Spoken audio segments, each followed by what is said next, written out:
नमस्कार दोस्तों। जरा आंखें बंद कीजिए और महसूस कीजिए राजस्थान की उस तपती सुनहरी रेत को, उन अरावली की सूखी हवाओं को, जिनमें आज भी एक शूरवीर की दहाड़ गूंजती है। आज के इस खास विश्लेषण में आपका बहुत बहुत स्वागत है। आज हम इतिहास के पन्नों से उस अजय योद्धा की अमर गाथा में गोता लगाने जा रहे हैं, जिसने अपने खून से स्वाभिमान की असली परिभाषा लिखी थी। मेवाड़ के शेर महाराणा प्रताप की कहानी। चलिए इस रोमांचक और ऐतिहासिक सफर की शुरुआत करते हैं। अब जरा एक पल के लिए रुकिए, खुद से एक सवाल पूछिए। क्या आप सिर्फ अपनी आज़ादी बचाने के लिए घास की रोटी खा सकते हैं? आज के इस दौर में तो ये सोचना भी नामुमकिन सा लगता है ना? लेकिन जरा सोचिए, उस इंसान की इच्छा शक्ति कितनी फौलादी रही होगी, जिसने एक विशाल साम्राज्य के सामने सिर झुकाने और महलों का ऐशो आराम भोगने के बजाय अपने ही परिवार के साथ घने जंगलों में भूखे रहना, दर दर भटकना मंजूर किया। और दोस्तों, ये कोई मनगढ़ंत कहानी नहीं है। ऐतिहासिक सूत्रों से हमें एक ऐसा किस्सा मिलता है जो सच में रोंगटे खड़े कर देता है। जंगलों में भटकते हुए एक ऐसा वक्त भी आया जब महाराणा प्रताप की नन्ही सी बेटी के हाथ से एक जंगली जानवर घास की वो रोटी तक छीन कर ले गया। सोचिए, एक पिता के लिए, एक राजा के लिए वो दृश्य कितना हृदय विदारक रहा होगा। इसका हम और आप सिर्फ अंदाजा ही लगा सकते हैं। लेकिन यही वो घटना है जो हमें बताती है कि उनकी नज़र में संप्रभुता और आज़ादी की असली कीमत क्या थी। मेवाड़ की मिट्टी का सम्मान उन्हें अपनी जान से भी प्यारा था। भाग 1, मेवाड़ का स्वाभिमानी शेर। आखिर वो कौन सी मिट्टी थी जिसने ऐसे रणबांकुरे को जन्म दिया? इस नंबर पर जरा गौर कीजिए, 252 किलोग्राम। बाप रे, ये कोई आम आंकड़ा नहीं है दोस्तों। ये महाराणा प्रताप का वो कुल वजन था जिसे वो युद्ध के मैदान में अपने शरीर पर लेकर चलते थे। 81 किलो का उनका भारी भरकम भाला, 72 किलो का उनका अभेद्य कवच और उनके साथ रहने वाली वो 2 भारी तलवारें। कहते हैं, एक तलवार अपने लिए और एक निहत्थे दुश्मन के लिए। ये उनके उस खौफनाक शारीरिक बल की सिर्फ एक छोटी सी झलक है जो दुश्मनों के दिलों में सचमुच दहशत पैदा कर देता था। तो इस महान योद्धा का जन्म हुआ था 9 मई 1540 को कुंभलगढ़ के उस ऐतिहासिक और विशाल किले में। उनके पिता थे राणा उदय सिंह और माता महारानी जयवंता बाई। बचपन से ही ना प्रताप बिल्कुल अलग थे।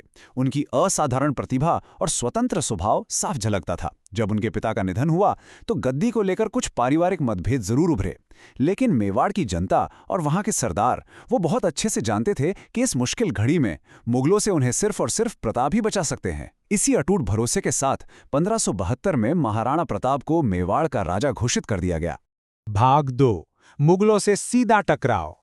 अब देखिए, राजमुकुट तो मिल गया, लेकिन उसके साथ ही सामने खड़ी थी एक बहुत ही खौफनाक चुनौती।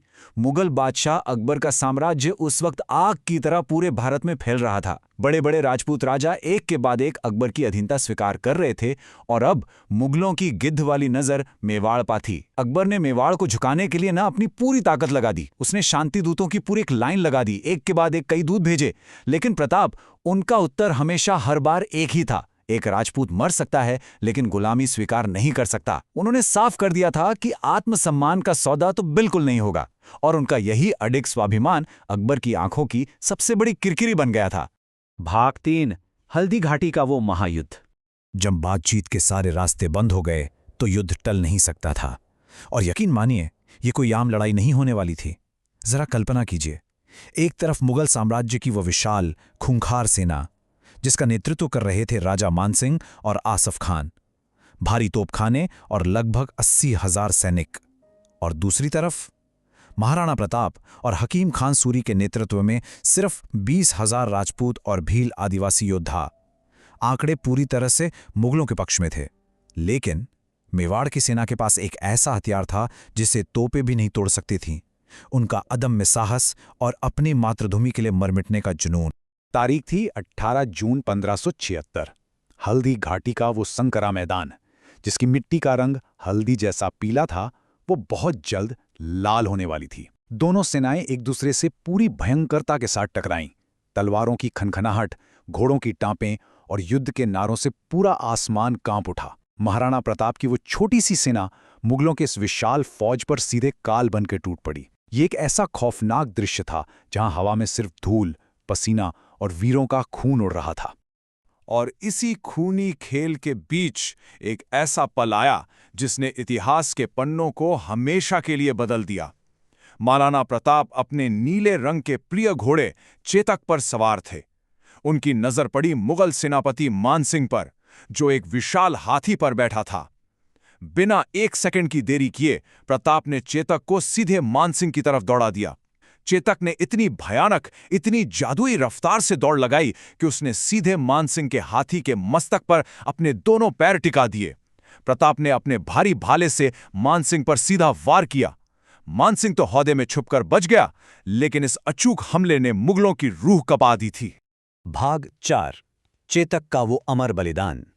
इस भीषण युद्ध में मेवाड़ के इस शेर की परछाई बनकर चलने वाला एक और साथी था, उनका सबसे वफादार दोस्त चेतक। हाथी पर हुए उस जानलेवा हमले के दौरान ना चेतक का एक पैर हाथी की सूंड में बंधी तलवार से बुरी तरह कट गया था। खून लगातार बह रहा था, वो गंभीर रूप से घायल था। इधर महाराणा प्रताप भी दुश्मनों से पूरी तरह घिरे हुए थे और खुद भी घायल थे। ऐसे में उस बेजुबान जानवर ने अपने स्वामी की जान बचाने की ठानी। वो प्रताप को अपनी पीठ पर लेकर उस मौत के मैदान से बाहर दौड़ा। रास्ते में आ गया एक 26 फुट चौड़ा बरसाती नाला। एक बिल्कुल स्वस्थ घोड़े के लिए भी इसे पार करना बहुत मुश्किल था, लेकिन उस घायल लोहलुहान चेतक ने अपने आखिरी सांसों की पूरी ताकत बटोरी और एक ऐसी चमत्कारी छलांग लगाई जो इतिहास में हमेशा के लिए अमर हो गई। उसने अपने स्वामी को सुरक्षित नाले के पार पहुंचा ही दिया। नाला पार करते ही चेतक जमीन पर गिर पड़ा। महाराणा प्रताप ने अपने सबसे प्यारे, सबसे वफादार साथी का सिर अपनी गोद में रख लिया और वहीं चेतक ने अपने स्वामी की आंखों के सामने अपनी अंतिम सांस ली। एक जानवर और इंसान के बीच वफादारी का ऐसा पवित्र और रुला देने वाला रिश्ता इतिहास में सच में कहीं और देखने को नहीं मिलता। आज भी अगर आप हल्दी घाटी जाएं तो चेतक की समाधि वहां मौजूद है, जो हमें इस महान बलिदान की याद दिलाती है। भाग 5 जंगलों का वो कठिन संघर्ष। हल्दी घाटी का युद्ध तो खत्म हुआ, लेकिन इसका कोई सीधा नतीजा नहीं निकला। मुगलों को बहुत भारी नुकसान हुआ था, लेकिन महाराणा प्रताप को भी अपना राज्य छोड़कर अरावली के जंगलों की तरफ जाना पड़ा और यहां से उनके जीवन का एक नया और शायद सबसे खौफनाक अध्याय शुरू हुआ। महलों में मखमली बिस्तरों पर पले बड़े राजपरिवार को अब नंगी जमीन पर सोना पड़ रहा था। खाने के लिए कंदमूल पर निर्भर रहना पड़ रहा था। लेकिन प्रताप के इरादे अरावली के उन पहाड़ों से भी ज्यादा मजबूत थे। उन्होंने जंगलों में रहते हुए हार बिल्कुल नहीं मानी। वहीं से एक सेना का पुनर्जन्म हुआ। उन्होंने भील आदिवासियों को अपने साथ मिलाया, उन्हें प्रशिक्षित किया और अपनी गुरिल्ला युद्ध की रणनीति से अपनी सेना को फिर से खड़ा कर दिया। भाग 6 विजय और उनकी अमर विरासत। और देखिए, इतनी अटूट तपस्या का फल तो मिलना ही था। 1579 के आसपास जब अकबर का ध्यान भटका और वो बंगाल और बिहार के विद्रोहों में उलझ गया, तो महाराणा प्रताप ने इस मौके का बिल्कुल शानदार फायदा उठाया। उन्होंने अपनी कमाल की गुरिल्ला रणनीतियों से मुगलों की चौकियों पर ताबड़तोड़ हमले शुरू कर दिए। देखते ही देखते उन्होंने गोगुंदा, कुंभलगढ़ और आखिरकार उदयपुर को मुगलों के चंगुल से पूरी तरह मुक्त करा लिया। पश्चिमी मेवाड़ पर उनका परचम फिर से लहराने लगा और फिर उन्होंने चावंड को अपनी नई राजधानी बनाया, जहां अपने लोगों के लिए उन्होंने अपार विकास कार्य किए।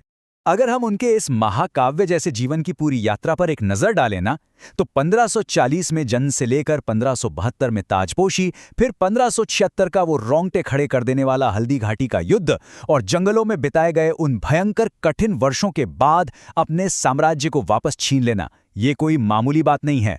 और सबसे बड़ी बात, 1597 में जब उन्होंने इस दुनिया को अलविदा कहा, तो वो किसी के गुलाम नहीं थे। वो मेवाड़ के एक पूरी तरह से स्वतंत्र और अजेय राजा थे। अकबर का उन्हें बंदी बनाने का वो सपना हमेशा के लिए सिर्फ एक सपना ही रह गया। 19 जनवरी 1597, यही वो दिन था जब भारत माता का ये अजेय सपूत सदा के लिए गहरी नींद में सो गया। लेकिन इतिहास के पन्नों में एक बहुत ही अद्भुत बात दर्ज है। कहते हैं कि जब महाराणा प्रताप की मृत्यु की खबर मुगल दरबार में पहुंची, तो खुद अकबर की आंखों से भी आंसू छलक पड़े थे।